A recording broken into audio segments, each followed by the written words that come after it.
আসসালামু আলাইকুম। আপনারা শুনছেন অডিও বুক বাই হাসান। আজকে আপনাদের পড়ে শোনাবো তারাদাস বন্দ্যোপাধ্যায়ের লেখা তারানাথ তান্ত্রিকের একটি গল্প। যারা এখনও অডিও বুক বাই হাসান চ্যানেলটি সাবস্ক্রাইব করেননি, অনুরোধ থাকবে চ্যানেলটি সাবস্ক্রাইব করে বেল আইকনটি অন করে দিবেন। বরাবরের মতোই গল্প পাঠে আমি মোহাম্মদ মেহেদি হাসান।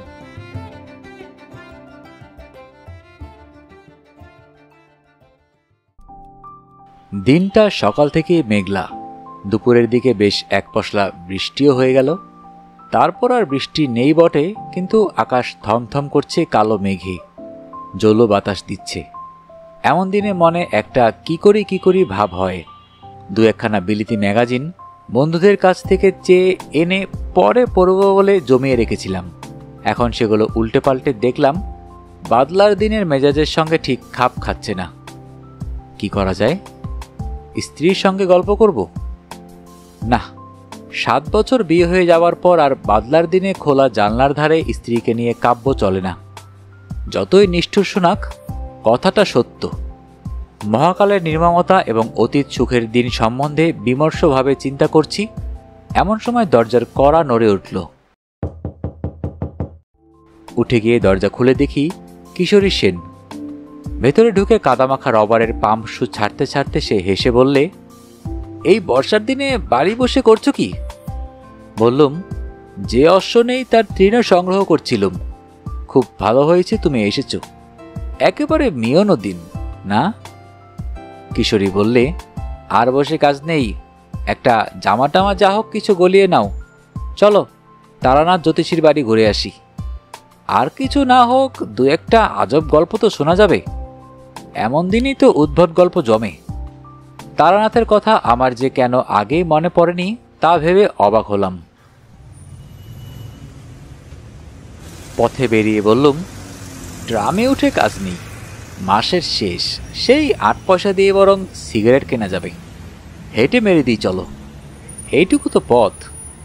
কিশোরীরও মাসের শেষ, 8 পয়সার পাসিংশো কিনে হাঁটতে হাঁটতে দুজনে মট লেনে তারানাথের বাড়ি হাজির হলুম। দরজা খুলে দিল তারানাথের মেয়ে চারি। আমাকে দেখেই বললে, কাকা বাবু, আজ আমার লেসের ডিজাইন ভোলেননি তো? রোজ রোজই আপনি ভুলে যান। আজ ভুলিনি, আগে থেকেই পকেটে রেখে দিয়েছিলাম। বের করে হাতে দিতে চারি হাসি মুখে বাড়ির ভেতরে যেতে যেতে বললে, বসুন, বাবাকে ডাকি। খবর পেয়ে তারানাথ খুব খুশি হয়ে বেরিয়ে এলো। বহুদিনের মধ্যে তারও এমন একনিষ্ঠ শ্রোতা ও ভক্ত জোটেনি। গল্পের লোক শ্রোতার মর্ম বোঝে।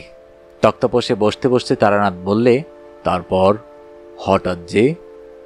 বললুম, ভালো লাগছিল না বাড়ি বসে, তাই আড্ডা দিতে চলে এলুম। দু একখানা গল্প হবে নাকি? তারানাথ স্পষ্টতই খুশি হলো। বললে, বসো বসো জমিয়ে, আগে কি খাবে বলো? ও চারি, চারি, এদিকে শোন দেখি একবার। চারি এসে দাঁড়াতে তারানাথ বললে, যা দেখি চট করে তেল কাঁচা লঙ্কা নুন দিয়ে মুড়ি মেখে নিয়ে আয়, পরে চা দিবি। তারপর আমাদের দিকে ফিরে বললে, কি গল্প বলবো? তোমরা তো এসব বিশ্বাস করো না। কিশোরী বললে, অমনি বলে বসলেন বিশ্বাস করি না। বিশ্বাস যদি নাই করব, তাহলে এই বাদলার এতখানি পথ ঠেঙিয়ে এলুম কি করতে? সে গল্প শোনার লোভে। নাস্তিক আর অবিশ্বাসীরাই অলৌকিক গল্পের ভালো শ্রোতা হয়। আমি বললুম, আপনার কাছে এতদিন আসছি, আপনি কিন্তু আমাদের অলৌকিক কিছু দেখালেন না। তারানাথ উজ্জ্বল চোখে আমার দিকে তাকিয়ে বললে, মানে শূন্যে হাত নেড়ে সন্দেশ রসগোল্লা আনা, জলকে মন্ত্র পড়ে শরবত করে দেওয়া? তোমাকে তো একদিন বলেছি, ওসব খুব নিম্ন শ্রেণীর শক্তি। ভেলকি ও কড়ায় গরুর বারণ ছিল, তবে করিনি কি? করেছি। কম বয়সে ভক্তদের অবাক করার জন্য পয়সা রোজগারের ফিকিরে করেছি কিছু কিছু, বাকি শক্তিও তাতেই চলে গেল। ওতে কিছু নেই বাপু, আসল তান্ত্রিক কখনো ভেলকি দেখায় না। কিশোরী বললে, আচ্ছা, সাধুরাজের চোখ বুঝে ত্রিভবন ত্রিকাল সামনে দেখতে পান, এখানে বসে বিলেতি কি হচ্ছে সব বলে দিতে পারেন, এসব কি বিশ্বাসযোগ্য? তারানাথ জোর দিয়ে বললে, নিশ্চয়ই। সদ্গুরু পেলে আর প্রকৃত সাধনা করতে পারলে তুমিও পারবে। যেমন ধরো সদ্যমৃত কোনো চণ্ডালের শব থেকে মুন্ড কেটে এনে অমাবস্যা বা সংক্রান্তি তিথিতে শ্মশানে গর্ত করে তাতে সেই মুন্ড নিক্ষেপ করতে হবে। পরে গভীর রাতে সেই গর্তের ওপর পদ্মাসনে বসে মাথার ওপরে মরা দ্বারকাকের বাঁদিকের ডানা রেখে 1,00,000 বার বীজ মন্ত্র জপ করলে তুমিও সর্বজ্ঞ হতে পারো। কিশোরী বললে, বীজ মন্ত্রটি কি? তারানাথ বললে, সেটি বলা যাবে না। তন্ত্রে অদীক্ষিত লোকের কাছে সাধনার গদ্যমন্ত্র বলা নিষেধ। বীজমন্ত্রই আসল কি না। চারি তেলে জবজবে করে মুড়ি মেখে নিয়ে এলো। খেতে খেতে বললুম, আপনি কখনো সত্যিকারের কাপালিক দেখেছেন? কিশোরী জিজ্ঞেস করলে, তান্ত্রিক আর কাপালিকে পার্থক্য আছে নাকি কিছু? তারানাথ বললে, পার্থক্য আছে, তবে সেসব তোমাদের বোঝানো কঠিন। জেনেও তোমাদের কোনো কাজ নেই। হ্যাঁ, কাপালিক দেখেছি কিছু, কিন্তু একবারের স্মৃতি কখনো ভুলতে পারবো না। তারানাথ যেন একটু অন্যমনস্ক হয়ে চুপ করে গেল। বললুম, বলুন না সে গল্প, বেশ লাগবে শুনতে। বলছি এখন, তোমরা খেয়ে নাও আগে। সে এক ভয়াবহ কাহিনী হে, অনেকদিন বাদে মনে পড়ে গেল।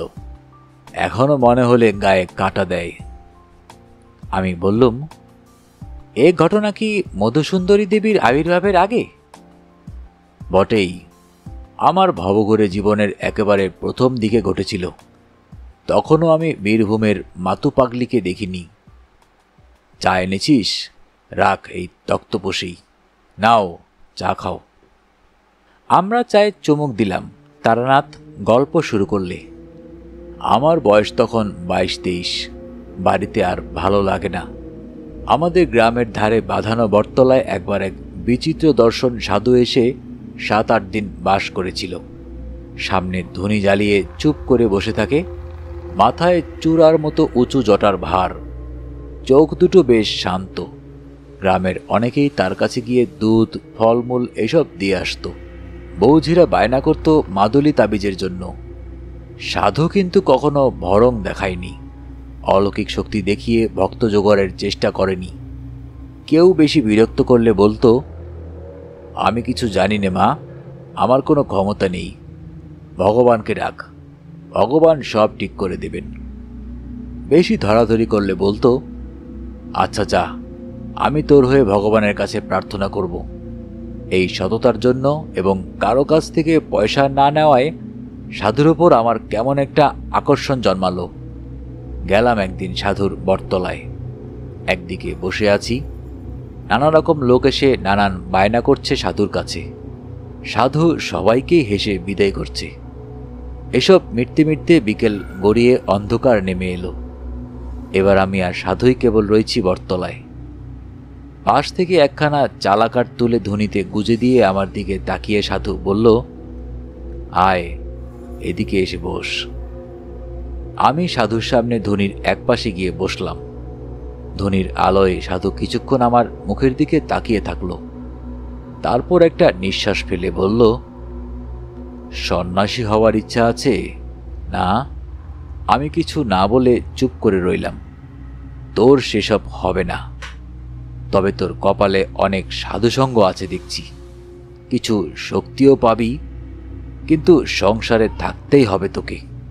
আমি বললাম, আপনি তো কাউকে কিছু বলেন না, আমাকে এত কথা বলছেন কেন?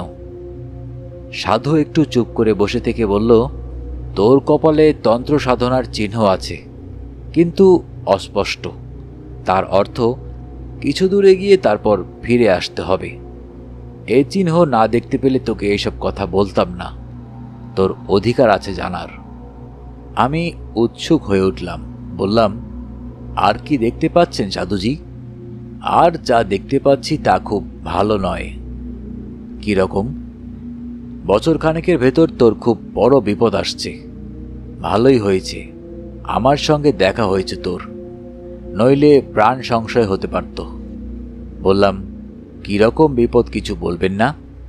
তাহলে তার থেকে বাঁচব কি করে? সাধু বলল, তা আমিও ঠিক বলতে পারছি না, জানলে নিশ্চয়ই বলতাম। তুই এসে বসবার পর থেকেই আমার মনে কেমন যেন অস্বস্তি হচ্ছিল। এখন তোর দিকে তাকিয়ে দেখতে পাচ্ছি তোর পেছনে একটা অন্ধকারের স্তূপ যেন চাপ বেঁধে আছে। আমি চমকে পেছন দিকে তাকাতেই সাধু হেসে বলল, তুই দেখতে পাবি না, আমি দেখতে পাচ্ছি। আমি বললাম, 1 বছরের মধ্যেই যে বিপদ ঘটবে তা কি করে বলছেন? আগে বা পরেও তো হতে পারে। ওটা আমার অভিজ্ঞতা থেকে বলছি, বোধহয় ভুল করিনি। চুপ করে বসে রইলাম। বলা বাহুল্য, সাধুর কথা শুনে গা একটু শিরশির করছিল। কেউ যদি জানতে পারে তার পেছনে একটা অদৃশ্য চাপ বাঁধা অন্ধকার ঘুরছে, তাহলে তার ভালো লাগার কথা নয়। তার ওপর নির্জন জায়গা, গ্রামের বাইরের দিকে বটগাছটা, ধ্বনিতে পটপট করে গাছের কাঠ পড়বার শব্দ হচ্ছে।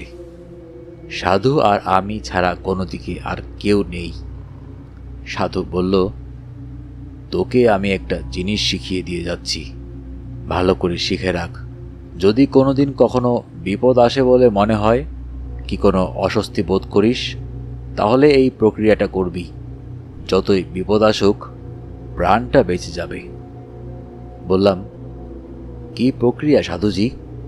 সাধু বলল, নে, ভালো করে দেখ, আর এই মন্ত্রটা মুখস্থ করে নে। একে বলে গাত্রবন্ধন। শিখতে বেশিক্ষণ লাগলো না।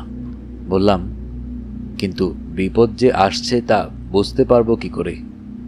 সাধু একটু হাসল, তারপর বলল, তুই ঠিক বুঝতে পারবি।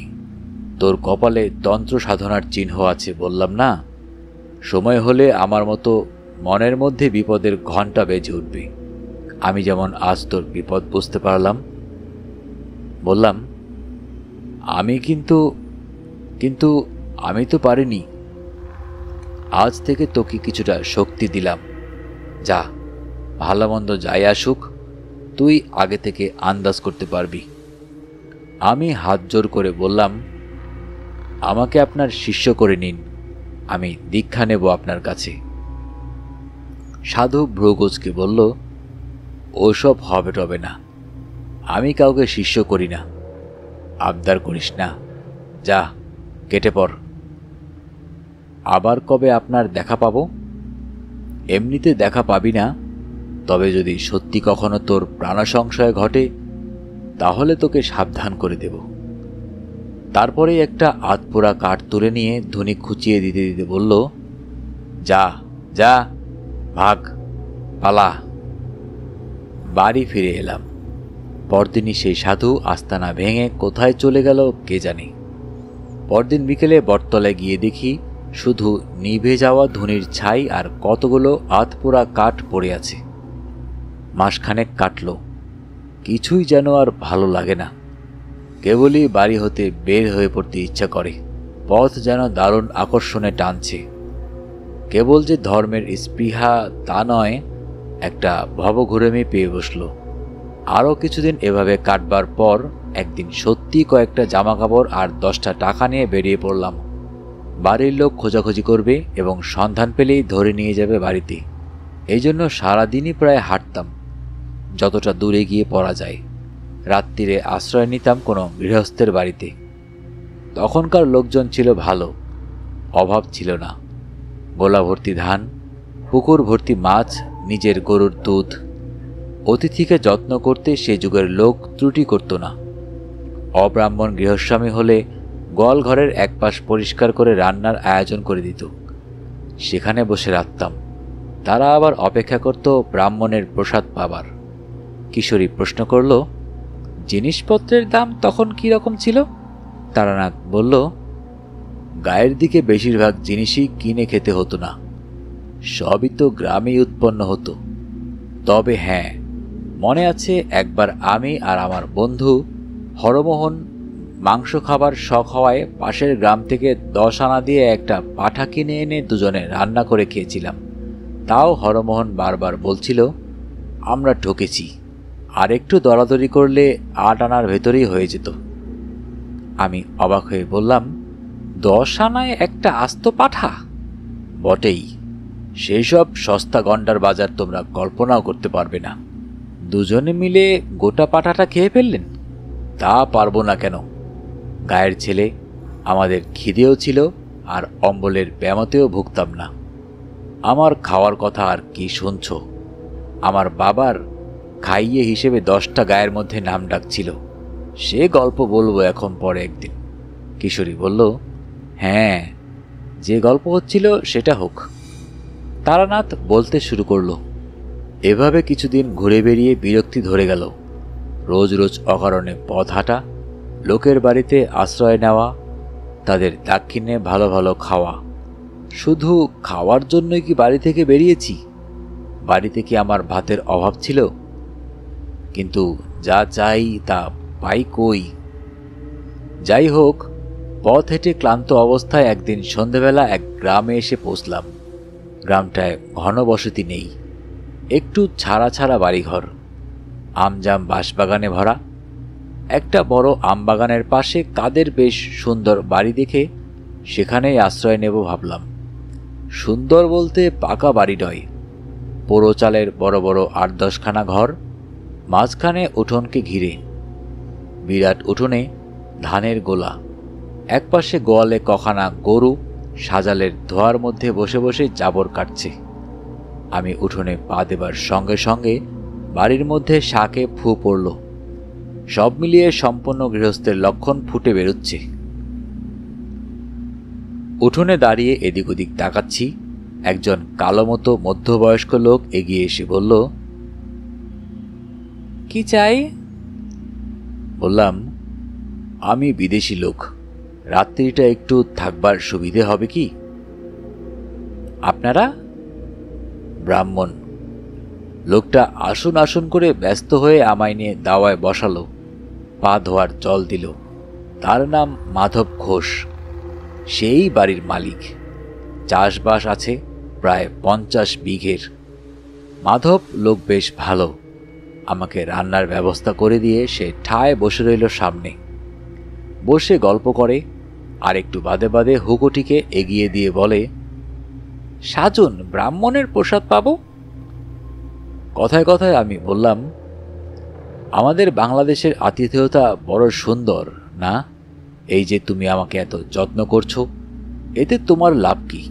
জিভ কেটে মাধব বলল, আগে ও কথা বলবেন না। ব্রাহ্মণ দেবতার হাড়িতে 2টি চাল দিতে পারছি, সে তো আমার সৌভাগ্য। তবে কি কথা জানেন, সব অতিথি তো আবার সমান হয় না। এই তো 3-7 আগে আমাদের বাড়িতে সে এক কাণ্ড। ধোয়া সুগন্ধি আতপ চাল হাড়িতে ছেড়ে দিয়ে তার দিকে ফিরে বললাম, কেন, কি হয়েছিল? চুরি টুরি নাকি? তাহলে তো বরং ছিল ভালো। শুনুন না কাণ্ড। এই ঠিক গেল সোমবার বিকেলের দিকে এক লাল কাপড় পরার সন্ন্যাসী এসে বলল, তোমার এখানে থাকবো। আমার সাদা মনে কাদা নেই, বললুম থাকুন। গোয়াল ঘরে রান্নার ব্যবস্থা করে দিলুম। দিব্যি চেহারা তার, ফর্সা রং, এই মোটা পৈতের গোছা, দেখে কিছু বোঝবার উপায় নেই। নিঃশেষিত কলকেটি উপর করে তামাকের গোল ঝেড়ে কলকেটি একপাশে রেখে মাধব বলল, সে রাত্রিরে কিছু হলো না। পরের দিন সকালে সন্ন্যাসী যাওয়ার সময় আমাকে বললে, কাল যে মেয়েটি রান্নার জিনিসপত্র এগিয়ে দিচ্ছিল, সে তোমার কি হয়? আমি বললাম, আমার মেয়ে। কেন বলুন তো? তারপর কি বলবো আপনাকে? সন্ন্যাসী যা বলল তা শুনে তো নিমেষে আমার মাথায় রক্ত উঠে গিয়েছে। বলে কি, তোমার ওই মেয়েটি আমাকে দাও, আমি ভৈরবী করব। ওর শরীরে ভৈরবীর চিহ্ন রয়েছে। আমি অবাক হয়ে বললাম, তারপর? মাধব ঘোষ বলল, তারপর আর কি? আমার চেঁচামেচিতে পাড়ার লোক জড়ো হয়ে গেল। বললুম, যাও ঠাকুর, ব্রাহ্মণ বলে শুধু পার পেয়ে গেলে, নইলে মাধব ঘোষের মেয়ের দিকে নজর দিয়ে এই গ্রাম থেকে আর বেরোতে হতো না। সন্ন্যাসী আমার দিকে কটমট করে তাকিয়ে যাওয়ার সময় বলে গেল, কাজটা ভালো করলি না, তোর মেয়ে উদ্ধার হয়ে যেত, প্রতিফল হাতে হাতে পাবি। আমি অবাক হয়ে শুনছিলাম। বললাম, বলো কি হে, এ তো সাংঘাতিক ব্যাপার। লোকটা আর আসেনি তো? মাধব ঘোষ হেসে বলল, আর তার আসতে সাহস হবে না। সন্ন্যাসী হলেও প্রাণের মায়া তো আছে। মাধব ঘোষের যত্নের সত্যি তুলনা নেই। খাওয়া যখন প্রায় শেষ হয়ে এসেছে, একটা বড় জামবাটি ভর্তি দুধ এনে সে একটু দূরে নামিয়ে রাখল। আমি লজ্জা পেয়ে বললাম, আবার দুধ কেন? আগে খান ওটুকু, ব্রাহ্মণ সেবা করলে আমার কল্যাণ হবে। পরের দিন সকালে উঠে আমি মাধবের কাছে বিদায় নিলাম। সে ছাড়তে চায় না কিছুতেই। আমি প্রায় জোর করে চলে এলাম বলা যায়, কারণ আগেই বলেছি আমি দুটো ভাতের জন্য পথে বের হইনি। সরল মানুষের ঘাড়ে চেপে অকারণে অন্ন ধ্বংস করতে আমার খারাপ লাগলো। এই পথে আবার কখনো এলে তার বাড়িতে আশ্রয় নেব কথা দিয়ে বেরিয়ে পড়লাম। দুপুরে একটা গঞ্জমতো জায়গায় চিড়ে দই কিনে খাই, তারপর আবার হাঁটি। সারাদিনে প্রায় মাইল 15-16 হেঁটে সন্ধে নাগাদ এমন একটা জায়গায় এসে পৌঁছলাম যার ত্রিসীমানায় কোনো গ্রাম বা জনবসতি নেই। রুক্ষ প্রাদহীন প্রান্তরের মধ্য দিয়ে একটা ছোট্ট কি নদী তীর করে বয়ে চলেছে। কি করব ঠিক করতে না পেরে নদীর ধার ধরে হেঁটে হেঁটে এগুতে লাগলাম। মিনিট 15 হেঁটে দেখি সামনে এক শ্মশান, বেশ বড় শ্মশান। অন্তত যতদূর চোখ যায় তাকিয়ে দেখলাম কেবল পোড়া পোড়া কাঠের গুঁড়ি, ছেঁড়া মাদুর, কাঁথা, ভাঙা কলসি এইসব পড়ে আছে। কিশোরী বললে, ওই নির্জন শ্মশানে সন্ধেবেলা আপনার ভয় করল না? না, ভয় করবে কেন? শ্মশান অতি পবিত্র স্থান। সেখানে মানুষের সমস্ত পাপ শেষবারের মতো মুছে যায়, তার ঊর্ধ্বলোকে প্রস্থানের পথ সুগম হয়। শ্মশানে ভয় কিসের? যাই হোক, দাঁড়িয়ে চারদিকে তাকিয়ে দেখছি, হঠাৎ গম্ভীর ভারী গলায় পেছন থেকে কে যেন বলে উঠল, এখানে কি চাই? কি ভয়ানক গলার স্বর! লোহার ড্রামে পাথরকুচি ঢাললে এমন শব্দ হতে পারে। চমকে পেছনে তাকিয়ে দেখি একজন সাধু দাঁড়িয়ে, মাথায় পাকা তেঁতুলের মতো অজস্র জটা, মুখময় অযত্ন বর্ধিত দাড়িগোফের জঙ্গল, লম্বায় আমার মাথা ছাড়িয়ে আরেক হাত, পরনে রক্তাম্বর, পায়ে বোল দেওয়া কাঠের পুরু খড়ম। কি দরকার এখানে? সাধুকে প্রণাম করে বিনীতভাবে জানালাম, আমার বিশেষ কোনো দরকার নেই। পথ হাঁটতে হাঁটতে এসে পৌঁছেছি এই মাত্র। কোথায় যাওয়া হবে? কোথাও না। মানে? ঠিক নেই। সাধু কি বললে, সাধু কি বুঝলে জানি না।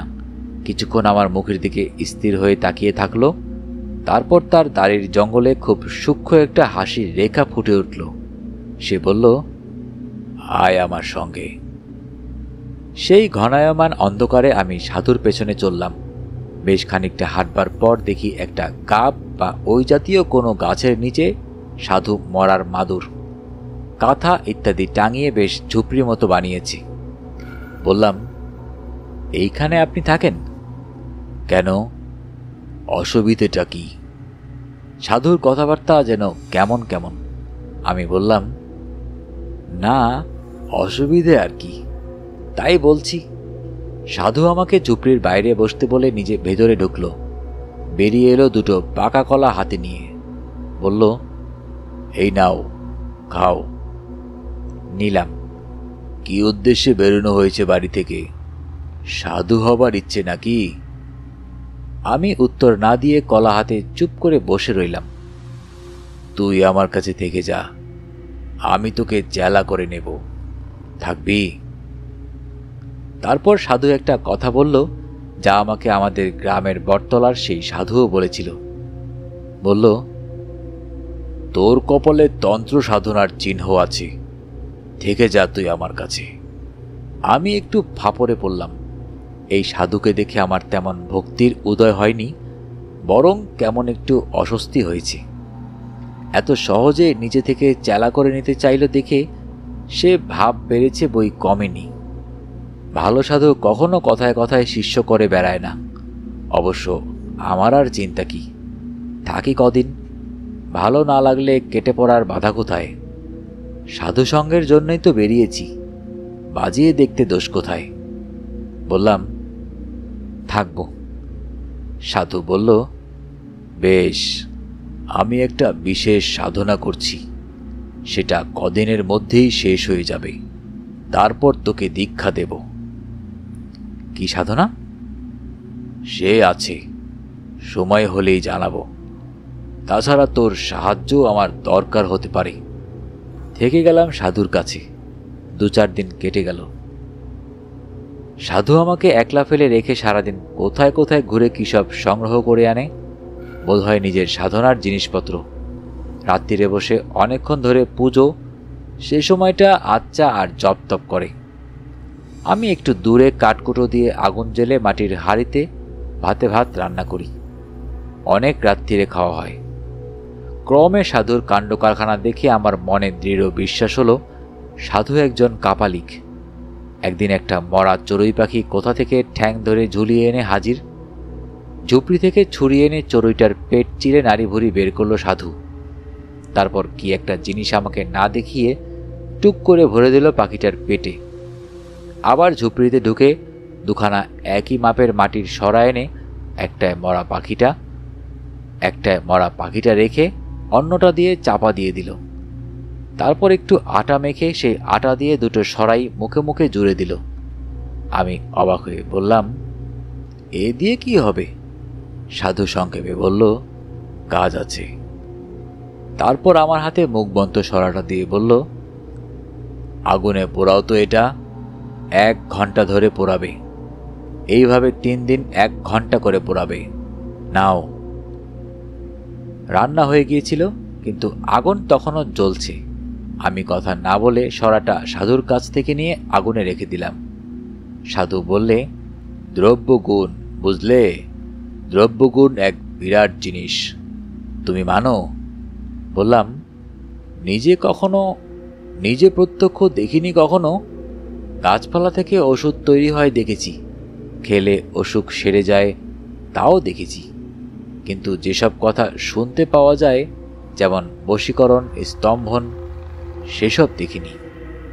সাধু হেসে উঠে বলল, হা হা হা হা, বশীকরণ ও আবার একটা কিছু কঠিন নাকি? ওর অনেক রকম উপায় আছে। বেশি জটিল প্রক্রিয়ায় যাবার দরকার কি? একটা সোজা উপায় শিখিয়ে দিই, শোনো। চেষ্টা করলে তুমিও পারবে। আগে কি, যে কোনো মাসের অমাবস্যা তিথিতে যদি দুপুরবেলা ঘূর্ণিঝড় ওঠে কিংবা জোরালো হাওয়া দেয়, তাহলে সেই হাওয়ায় উড়ে যাওয়া কোনো শুকনো গাছের পাতা একটা মন্ত্র বলতে বলতে বা হাতে ধরে ফেলতে হবে। সেই পাতা গুঁড়ো করে পান বা দুধ বা যা হোক কিছুর সঙ্গে খাইয়ে দিতে পারলে সেই লোক কুকুরের মতো তোমার পায়ে পায়ে ঘুরবে। আছে আমার কাছে, দেখবে। সাধু ঝুপড়ি থেকে একটা শুকনো অশ্বক পাতা হাতে করে বেরিয়ে এলো। বলল, ভাদ্র মাসের অমাবস্যায় ধরেছিলাম, থাকো আমার কাছে, এর গুণ দেখিয়ে দেব। দিন 2 আগে সাধু একটা বেশ মোটা নিমের ডাল নিয়ে এসেছিল। একদিন সকালে দেখি বসে বসে ছুরি আর দা দিয়ে কেটে তার থেকে একটা পুতুল বানাচ্ছে। নাক, মুখ, চোখ সব শুদ্ধ একটা মানুষের মূর্তি। এদিনও অবাক হয়ে জিজ্ঞাসা করলাম, এ দিয়ে কি হবে? এদিনও সাধু রহস্যময় হেসে বলল, কাজ আছে। তখনও আমি সাধুর আসল উদ্দেশ্য কিছুই বুঝতে পারিনি। বুঝতে পারলে আর এক মুহূর্ত সেখানে থাকতাম না। আরও 3-4 দিন কাটল। একদিন বিকেলে আমি রান্নার জন্য কাঠকুটো এক জায়গায় জড়ো করছি। সাধু এসে কাছে বসল। বলল, তুমি প্রকৃতির সংহার শক্তিতে বিশ্বাস করো? বললাম, আগে ঠিক বুঝতে পারলাম না। প্রকৃতির অনেক রকম শক্তি আছে। যেমন প্রকৃতি আমাদের শস্য দান করে, বাতাস দান করে, বৃষ্টি দান করে।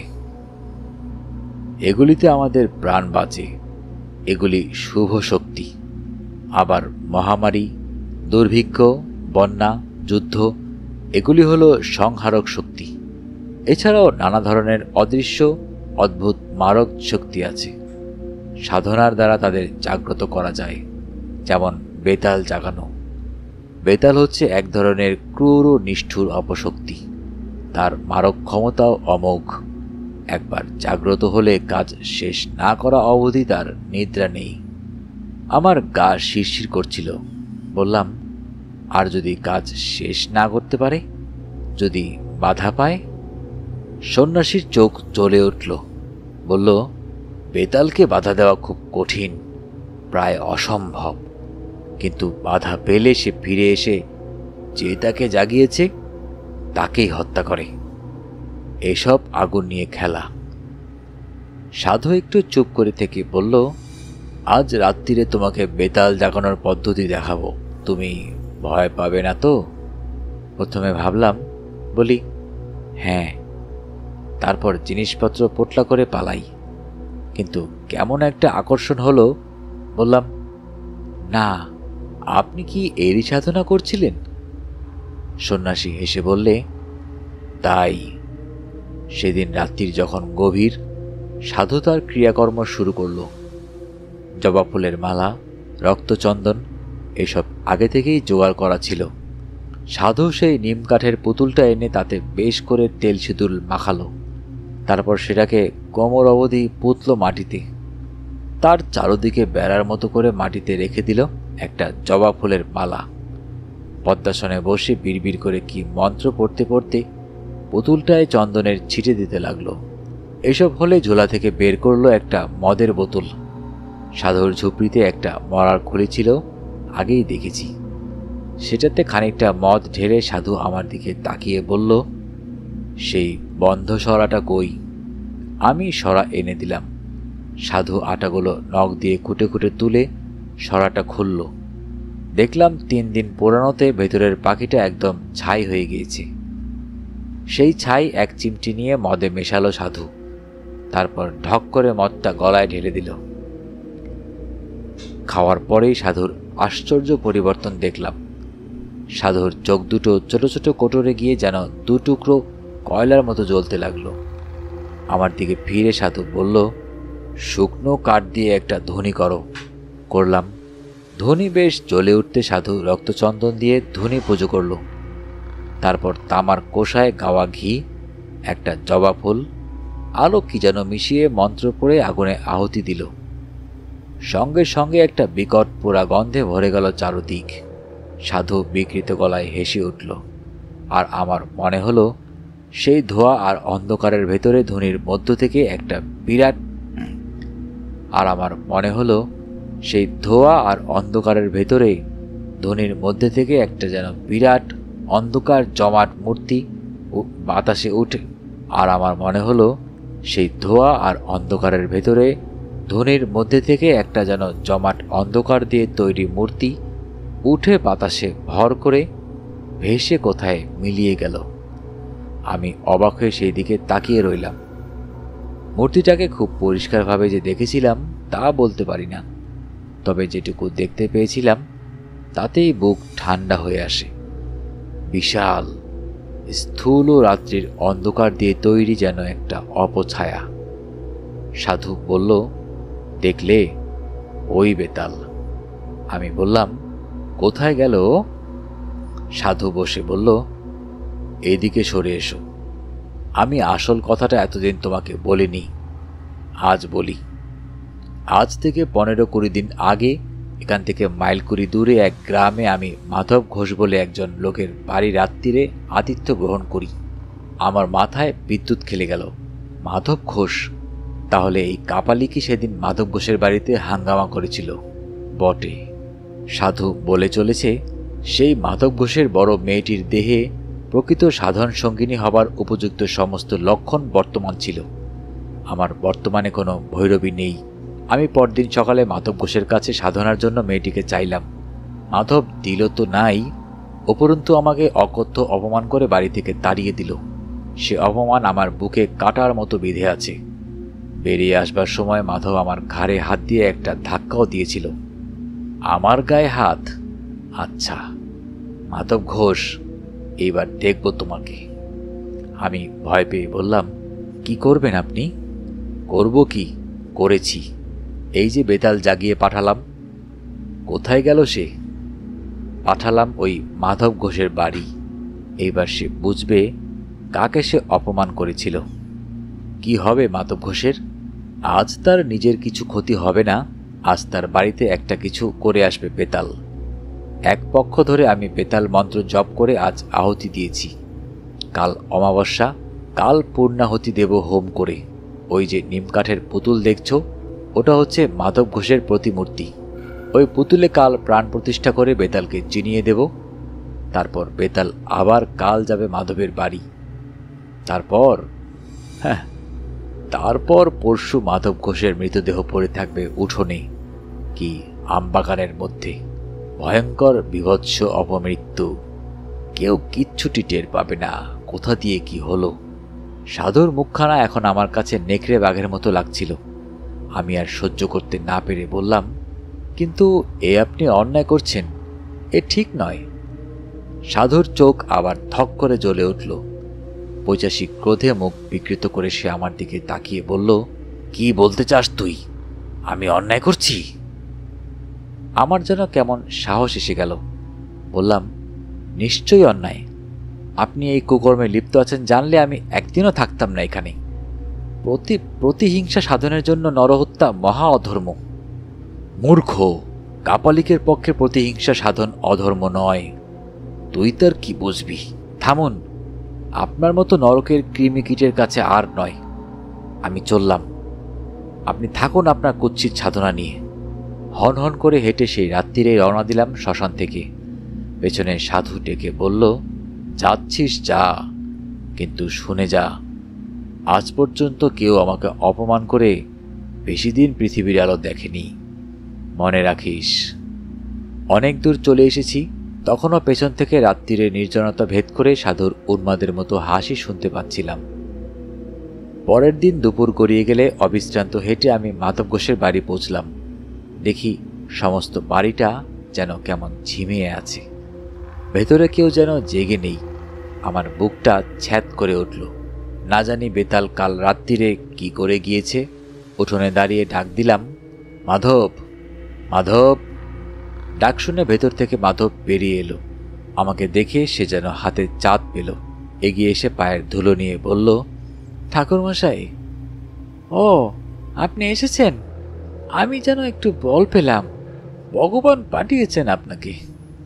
দেখলাম মাধবের চোখ বসে গিয়েছে, মুখ শুকনো। বললাম, কি হয়েছে? কোনো বিপদ আপদ হয়নি তো? আর বিপদ?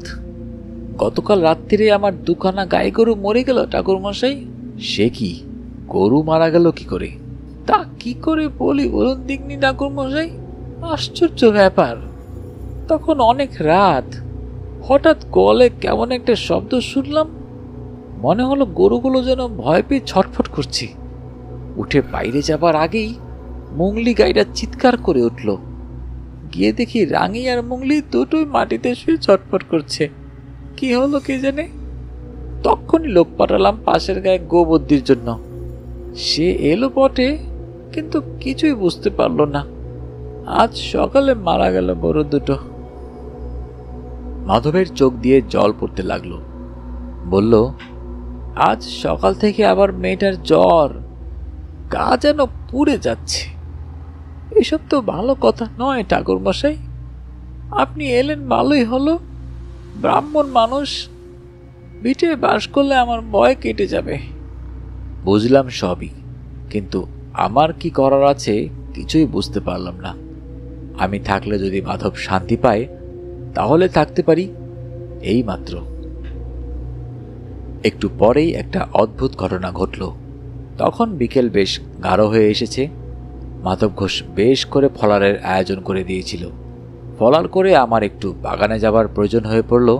মাধবের কাছ থেকে গড় চেয়ে বাগান সারলাম। গড় হাতে ফিরছি, হঠাৎ মনের মধ্যে কেমন যেন একটা অনুভূতি জেগে উঠল। ঠিক কীরকম তা বোঝাতে পারবো না। যেন আমার খুব বড় একটা বিপদ আসছে, খুব কাছে এসে গিয়েছে সে বিপদ। ভয়ের একটা বিচিত্র অনুভূতি বুকের মধ্যে ঠেলে উঠল। সেই অন্ধকার নির্জন আমবাগানে দাঁড়িয়ে হঠাৎই আমার বুক যেন হিম হয়ে গেল। কেন এরকম হচ্ছে আমার? তাড়াতাড়ি ফেরবার জন্য এগোতে গিয়ে মনে হলো কয়েক হাত দূরে একটা আম গাছের গুড়ির পাশে কে যেন চুপ করে দাঁড়িয়ে আছে। আর একটু হলে বোধহয় ভয় পেয়ে চিৎকার করে উঠতাম, কিন্তু ততক্ষণে যে দাঁড়িয়ে আছে তাকে আমি চিনতে পেরেছি। আমাদের গায়ের বটতলার সেই সৌম্য মূর্তি সাধু, যিনি বলেছিলেন আমার বিপদ ঘনিয়ে এলেই আমাকে দেখা দেবেন। তাহলে কি সত্যি আমার আজ সেই বিপদের দিন এসেছে? দূর থেকেই আমি সাধুকে প্রণাম করলাম। সাধু হেসে হাত তুলে আশীর্বাদ করলেন। তারপর হঠাৎ, কোথায় সাধু, কোথায় কি? কেউ নেই কোথাও। আমি এক অন্ধকারে গড় হাতে দাঁড়িয়ে আছি। ফিরে এসে মাধব ঘোষকে ডাকলাম। বললাম, দেখো, আজ তোমার আমার দুজনেরই খুব বিপদ। কি বিপদ তা আমি তোমাকে বলবো না, তোমার জেনেও কাজ নেই। মোট কথা, আজ আর তুমি বা তোমার বাড়ির কেউ বাড়ির চৌহদ্দির বাইরে পা দেবে না। চুপ করে বাড়িতে বসে ভগবানের নাম করো, আর আমাকে এক ঘটি জল এনে দাও তো। মাধবের মুখ শুকিয়ে আরও ছোট হয়ে গেল। দৌড়ে এক ঘটি জল নিয়ে এলো সে। আমি সাধুর দেওয়া গাত্র বন্ধনের মন্ত্র দিয়ে জলটা শোধন করে বাড়ির চারদিকে ঘুরে ছিটিয়ে গণ্ডি কেটে দিলাম। আমি বুঝতে পেরেছিলাম বিপদ শুধু আমার আর মাধবের। কাপালিক আমাকেও ছাড়বে না। আজ অমাবস্যা, কাজেই সে আমাদের দুজনকে বেতাল পাঠিয়ে শেষ করবে। অন্যরা হয়তো নিরাপদ, তবু সাবধানের মার নেই জেনে সারা বাড়ির চারিদিকেই গণ্ডি দিয়ে দিলাম। রাত্রিরে খাওয়া হলে আমি মাধবকে ডেকে বললাম, তুমি আমি আজ এক ঘরে থাকব। বাড়ির সবাই শুয়েছে? আগে হ্যাঁ ঠাকুরমশাই। বেশ, এসো আমার সঙ্গে। ঘরে গিয়ে আমি মাধবকে বললাম, ওই ঘটি থেকে খানিকটা জল ঢালো মাটিতে। এই যে খাটের পায়ার কাছে, এইখানটায় ঢালো। আচ্ছা, এবার ডান পায়ের বুড়ো আঙ্গুল দিয়ে ওই জল থেকে রেখা টেনে খাটের চারদিকে একটা জলের গণ্ডি কাটো। নাও, শুরু করো। আমি তোমার সঙ্গে মন্ত্র পড়তে পড়তে ঘুরছি।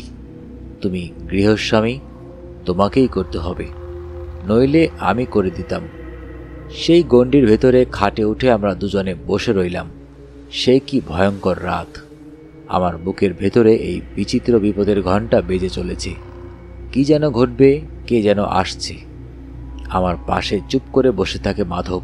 ঠিক মাঝরাত পেরিয়ে যাবার পর হঠাৎ যেন এক ঝলক হাওয়ায় বাইরের আমবাগান কেঁপে উঠল। ঝড়ের সময় নয়, কিছু নয়, হাওয়া এলো কোথা থেকে। ক্রমে সেই হাওয়া বেড়ে রীতিমতো ঝড়ে পরিণত হলো। সমস্ত আমবাগান যেন ভেঙে পড়বে। বাড়ির জানালা দরজা দরম দরম করে বন্ধ হতে আর খুলতে লাগলো। বাড়ির ভেতর মেয়েরা শব্দ করে কেঁদে উঠল। আমি চেঁচিয়ে বললাম, কেউ বাইরে আসবেন না, সব ভেতরে বসে থাকুন। ঝড়ের শব্দের মধ্যে কার যেন বিভৎস হুঙ্কার। বিকৃত জান্তব গলায় কে যেন অমানসিক হুঙ্কার করছে। কে যেন ঝড়ের ছদ্মবেশে প্রাণপণ চেষ্টা করছে বাড়িতে ঢোকবার। বারবার অদৃশ্য কি সে বাধা পেয়ে ফিরে যাচ্ছে। খানিকক্ষণ এরকম চলার পর হঠাৎ ঝড়টা যেন এক মুহূর্তে থেমে গেল। আবার শান্ত আমবাগান। মৃদু হাওয়ায় বাড়ির কলা গাছের পাতা নড়ছে। যে বাড়িতে ঢোকবার চেষ্টা করছিল সে যেন উদ্দেশ্য সফল হবে না বুঝে ফিরে গিয়েছে। আমার বুকের ভেতরে বিপদের ঘণ্টাও হঠাৎ থেমে গেল। মাধব ঘোষ আতঙ্কিত চোখে আমার দিকে তাকিয়েছিল। আমি বললাম, আর ভয় নেই, বেঁচে গেলাম বোধহয়। সেদিন রাত্রিটা আমরা খাটেই বসে রইলাম। পরের দিন সকালে খবর পেলাম মাধবের মেয়ের জ্বর নেমে গিয়েছে। আমি সকালে বিদায় চেয়েছিলাম। মাধব ঘোষ কিছুতেই ছাড়ল না, খালি বলে, আপনার দয়াতেই রক্ষা পেলাম। বেঁধে রাখতে পারবো না জানি, তবু এই বেলাটা থেকে যেতেই হবে। থেকে ভালোই করেছিলাম, নইলে ঘটনার শেষটুকু জানতে পারতাম না। বিকেলে মাধবের কাছ থেকে বিদায় নিয়ে বেরিয়ে প্রায় মাইলখানেক চলে এসেছি। দেখি ঘোড়ায় চড়ে এক দারোগাবাবু কোথায় যেন চলেছেন। পেছনে দুজন পাগড়িওয়ালা সেপাই। আমার কাছ দিয়ে যখন তারা যাচ্ছেন, কি মনে হতে একজন সেপাইকে জিজ্ঞাসা করলাম, কোথায় চলেছ বাপু? সেপাইটা বলল, সামনে বিরামখালিতে একটি শ্মশান আছে জানেন। সেই শ্মশানে এক কাপালিক থাকত, সে খুন হয়েছে। ধরা গলায় বললাম, খুন হয়েছে বোঝা গেল কি করে? মাথাটা নাকি একেবারে মোচড়ে উল্টো দিকে ঘুরিয়ে দিয়েছি। অনেকে মিলে করেছে আর কি, একজনের কাজ না। আমি তখন সব বুঝতে পেরেছি। কাপালিকে তো বলেছিল বেতাল বাধা পেলে ফিরে গিয়ে যে জাগিয়েছে তাকেই আক্রমণ করে। কি ভয়ঙ্কর মৃত্যু! একবার তাদের সঙ্গে গিয়ে মৃতদেহটা দেখে আসবার ইচ্ছা হয়েছিল, পরে সেই ইচ্ছে দমন করি। মনে মনে আমাদের গায়ে দেখা সৌম্য সাধুকে প্রণাম জানিয়ে আবার রওনা দিলাম। গল্প শেষ করে তারানাথ বললে, কীরকম শুনলে? আমরা বললাম, ভালোই। পথে বেরিয়ে কিশোরীকে বললাম, বিশ্বাস হলো? সে কথার জবাব না দিয়ে কিশোরী হেসে বললে, দিনটা তো ভালো কাটলো।